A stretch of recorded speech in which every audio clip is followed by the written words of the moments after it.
Voter তালিকা সংশোধনের বিশেষ প্রক্রিয়া ঘিরে উত্তর চব্বিশ পরগনা জগদ্দলে চরম উত্তেজনা।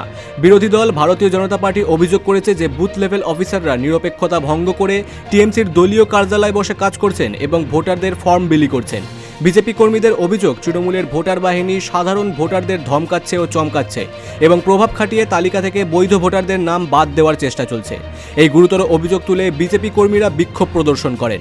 প্রতিবাদকারীরা দাবি করেন যে নির্বাচন কমিশনের গাইডলাইন অনুযায়ী বিএলওদের নিরপেক্ষভাবে কাজ করতে হবে।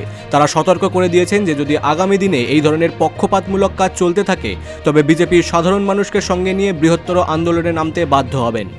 প্রশাসনের পক্ষ থেকে অবশ্য জানানো হয়েছে যে সুনির্দিষ্ট লিখিত অভিযোগ জমা পড়লে সেই বিএলওর বিরুদ্ধে নির্বাচন কমিশন নির্দেশিকা মেনে যথাযথ ব্যবস্থা নেওয়া হবে। এই ঘটনা রাজ্যের নির্বাচনী প্রক্রিয়ার স্বচ্ছতা ও নিরপেক্ষতা বজায় রাখা নিয়ে নতুন করে প্রশ্ন তুলল।